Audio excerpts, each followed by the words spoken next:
Being late to the president's funeral is inexcusable. You clearly didn't care much about the president. You really let your true colors show at the very end. My boss seized the chance to insult me for being late, even though I was delayed because I helped someone in need. I'm going to be the next president. When that happens, you're fired. Humiliated in front of all the mourners, I couldn't deny that I was late, and I had no words to defend myself. I was ready to give up and leave, thinking nothing I said would matter anyway, when If someone like you takes over, I'll ruin your company. with the appearance of a certain person, the power dynamic between my boss and me flipped entirely. From that moment, my life began to change drastically. My name is Jason. Mom, Dad, the orchids you both took such good care of bloomed this morning. I spoke to my parents, who were sleeping peacefully. We were in the hospital. 3 months ago, they were in an accident while taking a walk. According to witnesses, a child walking ahead of them had dropped a ball and ran into the street. My parents tried to help and ended up in the accident. Fortunately, the child only had minor scrapes, but my parents were left in a coma. The child's father said, "I'm truly sorry," bowing deeply when I rushed to the hospital after hearing the news. Please, stop. My parents have always been like heroes of justice. It's okay. They'll wake up soon. I told him, as much to reassure myself. 3 months have passed, but my parents are still in a deep sleep today. Looking toward the window, I noticed the flowers in the vase had changed to cherry blossoms.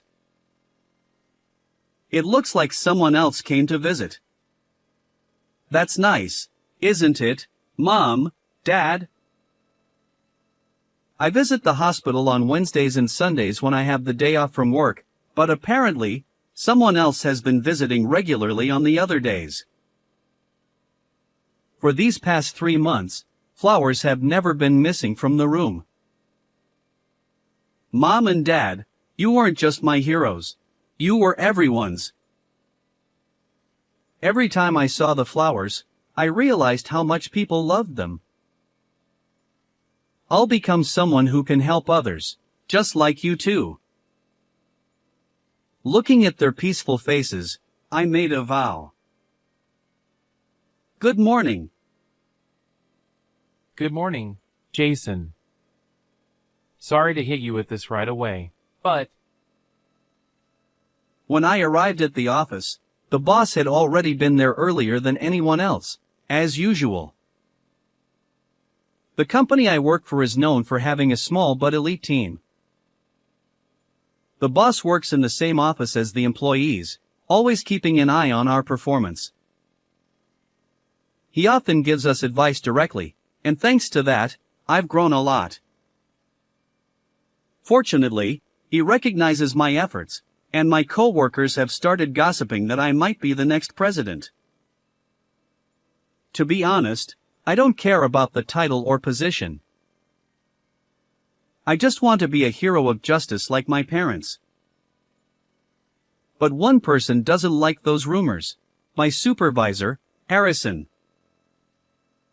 If age alone were the deciding factor, Harrison should be next in line for the presidency. However, because the boss favors me, Harrison often finds reasons to harass me. Jason, this report is wrong. Fix it immediately. Sorry. I have a meeting and then a client dinner today, so I'll do it tomorrow.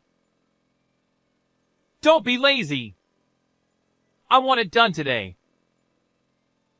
Am I supposed to come back to the office after the client dinner? It's not like we need the report until next month. Unable to stand up to him, I sighed deeply.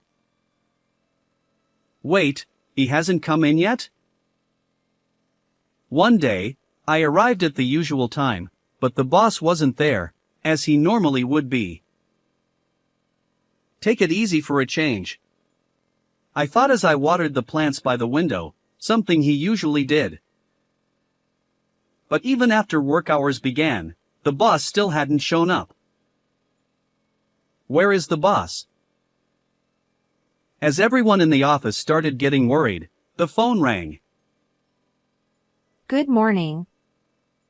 This is Harris Enterprises. The coworker's voice suddenly dropped.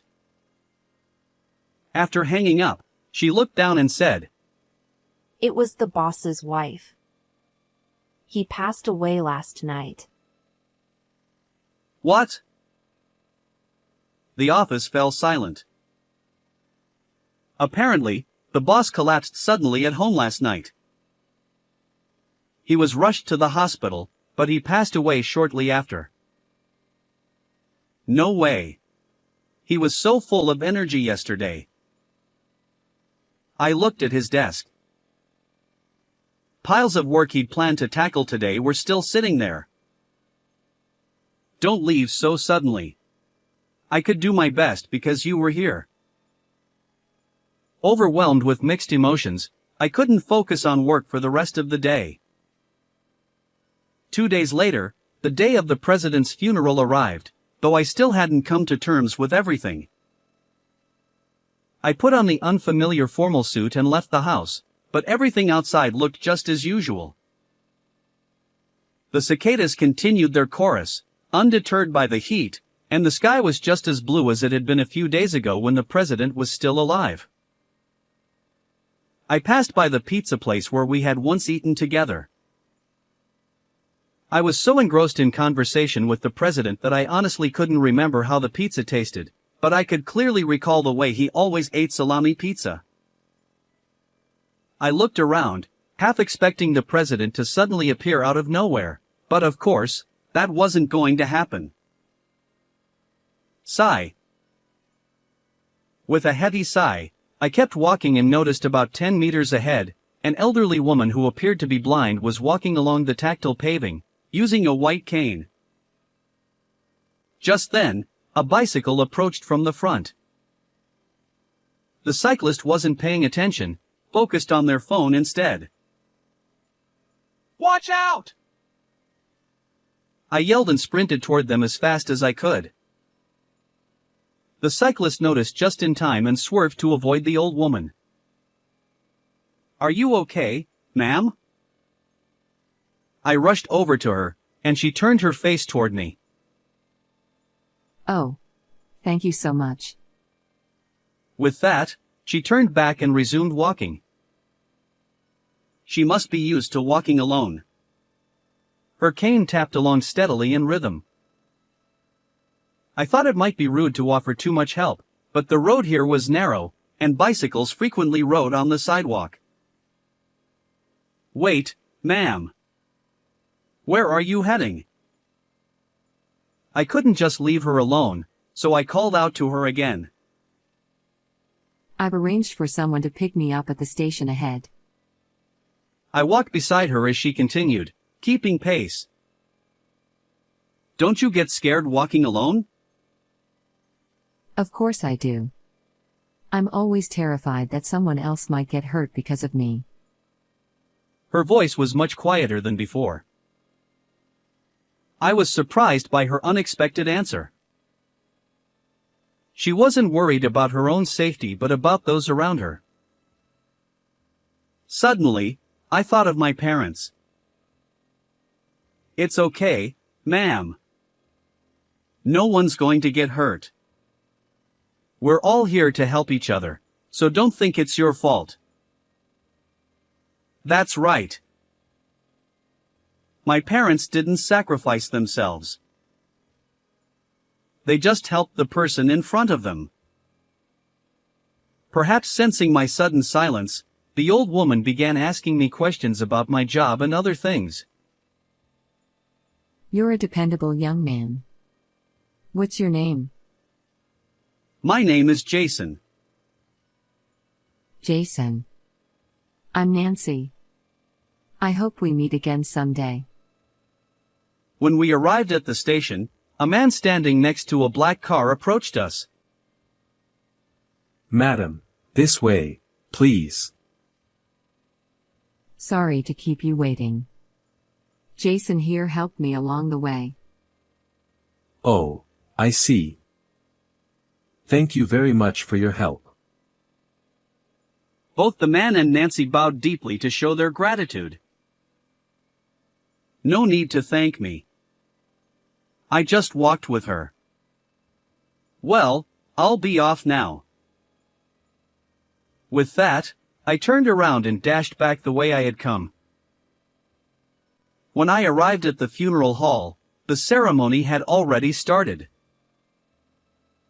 Sitting in the back row, I gazed at the portrait of my president, recalling all the days we worked together. His face in the photo looked as gentle as always. When my parents had their accident, he had quietly stayed by my side, supporting me. Thanks to you, I've been able to move forward in life. I wanted to express my gratitude even more. I wanted to work with him so much longer. Tears kept flowing uncontrollably. After the service ended, Harrison came over to me. Late to the boss's funeral? Unbelievable! You really didn't care about him, did you? You finally slipped up in the end. He seized the opportunity to belittle me. I'm the next boss, and when that happens, you're fired. In front of all the attendees, Harrison humiliated me. I felt bitter, but being late to the funeral was my fault. I couldn't say anything in return. He continued to mock me without mercy as I remained silent. People around us frowned and started whispering to each other. I didn't want to make things worse and disrespect the boss, so I decided to leave before the casket was carried out. Just then, a black luxury car pulled up in front of the hall. This car, it looks familiar. The driver stepped out and opened the back door. To my surprise, Nancy was inside. We've been expecting you, madam. One of the attendees hurried toward the car. Wait, Nancy's a company president? I couldn't help but shout in surprise. Nancy turned her head toward me, hearing my voice. Oh, it's that young man. The woman next to her whispered something into her ear. Nancy frowned and spoke. If someone like you is going to take over, that company will go under. She was directing those words at Harrison, who had insulted me. It seemed the woman had told her what had just happened.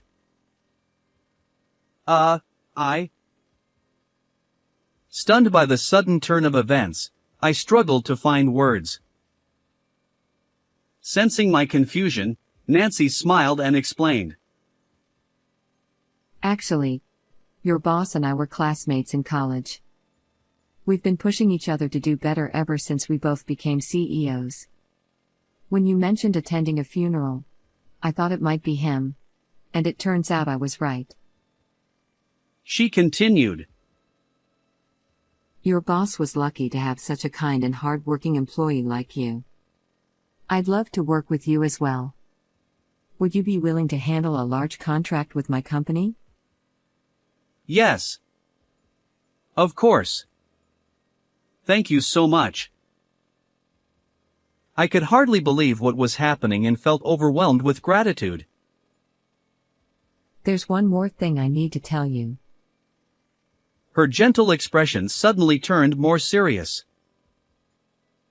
My grandson was saved by your parents, Jason. What? I couldn't believe Nancy was bringing up my parents. Noticing my shock, Nancy paused for a moment, then slowly began to speak. She explained that the accident that left my parents in their current condition happened because they saved her grandson when he ran out into the street.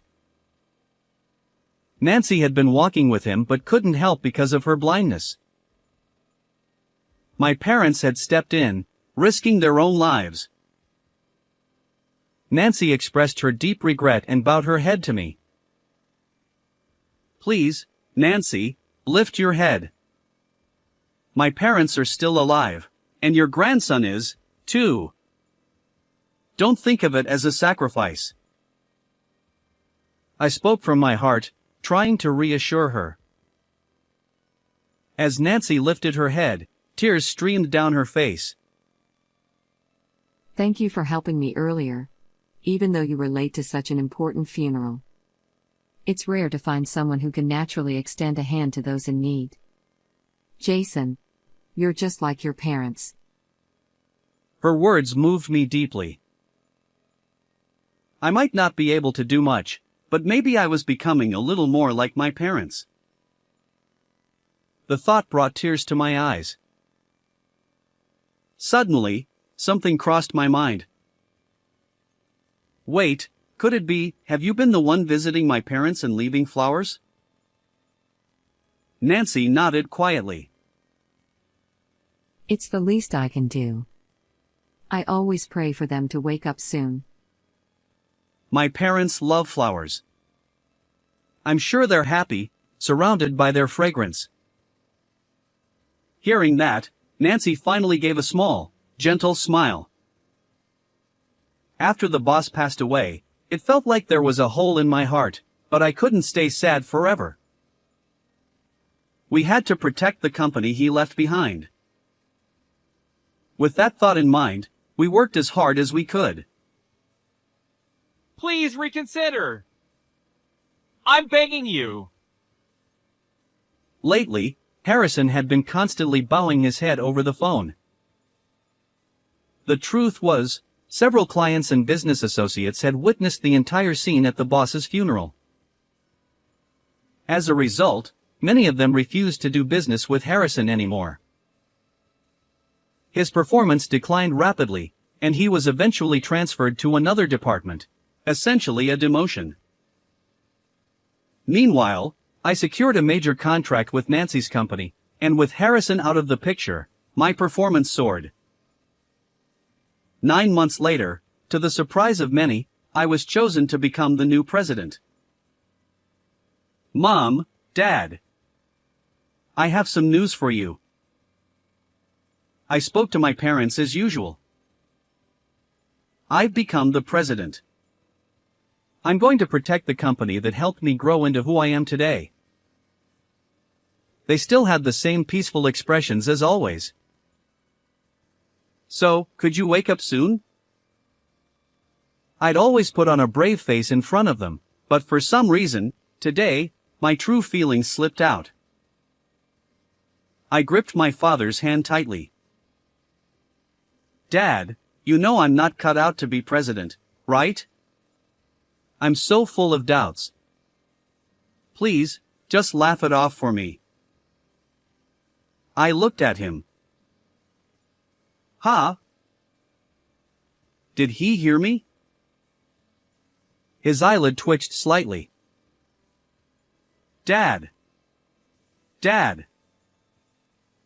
The grip on my hand tightened, and slowly, he opened his eyes. Do you recognize me? It's Jason. My father looked at me, smiled a little, and nodded. Where's your mom? She's still sleeping since the accident. I hurried over to my mom's side and took her hand. Mom! Dad's awake. You should wake up too. I want to drink your soup again. My father called out her name as well. Then, I felt her fingers move slightly. Mom! Mom! Incredibly, my mom opened her eyes just a little.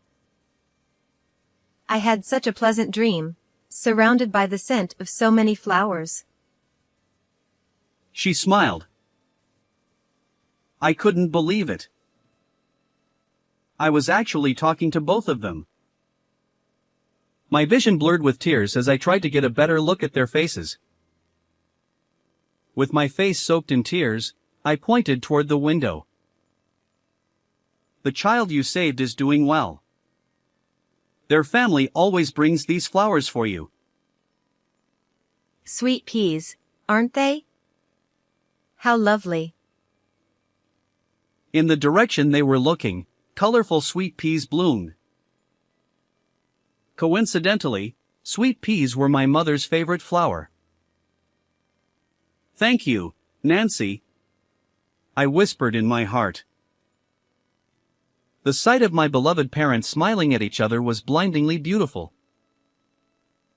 It struck me how truly happy it is to have the people you care about smiling right in front of you. So, is it true? You've become the president? Really? We should celebrate. I'm not a kid anymore, no need to celebrate. I felt embarrassed and declined without thinking. No matter how old you get, you'll always be our precious child. Everyone is special to someone, so life must be cherished. Sorry for making you worry, Jason. My father bowed his head, and my mother followed suit. I'm proud of you, Dad and Mom. I want to become more like both of you. I looked into their eyes and expressed my feelings. They exchanged glances, their eyes filling with tears. Ah, I'm so happy. Savoring this happiness, I vowed to keep living with my parents as my inspiration. How did you enjoy today's story? Don't forget to subscribe to the channel. See you in the next video.